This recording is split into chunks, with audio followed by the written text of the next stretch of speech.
ಮನೆತನದ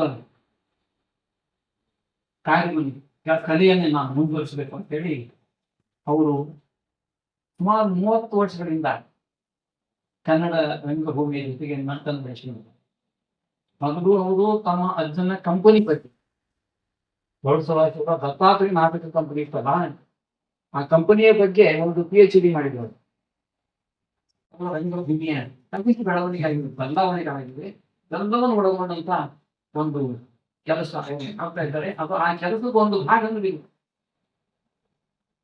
Albert Einstein ಆತ ಇವೆಲ್ಲ ಅವರ ಪೂರ್ವಗಳು ವಿಜ್ಞಾನಿಗಳು, ಕಾಮ ವಿಜ್ಞಾನಿಗಳು, 20ನೇ ಶತಮಾನದ ಎಲ್ಲ ವಿಜ್ಞಾನಿಗಳ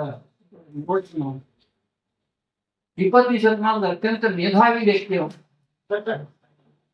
ನಾವು ಯಾವುದಕ್ಕೆ ಬೌದ್ಧಿಕ ಗಳಿಕೆ ಅಥವಾ ಬೌದ್ಧಿಕ ಸಾಮರ್ಥ್ಯ ಅಂತೀವಲ್ಲ, IQ, ಇಂಟೆಲಿಜೆನ್ಸ್ ಕೋಶೆಂಟ್ ಅತ್ಯಂತ ಹೆಚ್ಚು ಪ್ರಮಾಣ ನಮಗಿದ್ದಂತ ವ್ಯಕ್ತಿಯವರು IQ. ಅದರಿಂದ ಅವರು ಒಂದು ಥಿಯರಿಯನ್ನು, ಭೌತಿಕ ಜ್ಞಾನ ಒಂದು ಥಿಯರಿಯನ್ನು E=mc² ಸಂಕ್ಷಿಪ್ತವಾಗಿ ಹೇಳ್ತಾವ. ಅದನ್ನ ವಿವರಿಸೋದು ಬಹಳ ಕಷ್ಟ. ಅದನ್ನು ತಾತ್ವಿಕವಾಗಿರ್ತಕ್ಕಂಥ ಸಂಶೋಧನೆ ಅದು. ತರ್ಕ, ಕಲ್ಪನೆ, ತರ್ಕ ಮತ್ತು ಕಲ್ಪನೆ ಎರಡನ್ನೂ ಸೇರಿಸಿಕೊಂಡು ಈ ಜಗತ್ತಿನ ಒಂದು ಸ್ವರೂಪವನ್ನು ಮಹಾತ್ಮ ಗಾಂಧಿ ಕೂಡ ಗುಟ್ಟಿಗೆ ಬಲಿಯಾಗ್ತಾರೆ.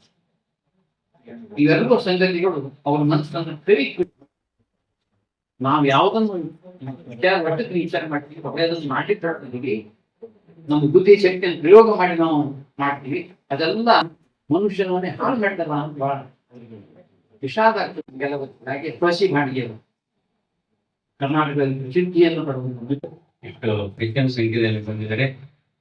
ನನಗೆ ಎಲ್ಲ ಪ್ರದರ್ಶನಕ್ಕಿಂತ ಈ ಪ್ರದರ್ಶನ ಬಹಳ ಸಂತೋಷ ಪಡ್ತದೆ. ಯಾಕಂದ್ರೆ ಈ ಪುಸ್ತಕ ಬಿಡುಗಡೆ ಆಗಿದೆ, ಇನ್ನು ಧಾರವಾಡದಲ್ಲಿ ಕೂಡ ನಾವು ಬಿಡುಗಡೆ ಮಾಡಿಲ್ಲ ಮತ್ತು ಪ್ರದರ್ಶನ ಕೊಡ್ತಾ ಇದ್ದಾರೆ. ಇಷ್ಟೊಂದು ಸಂಖ್ಯೆ ಬಂದಿದ್ರೆ ಈಗೆಲ್ಲರೂ ನಮಸ್ಕಾರ.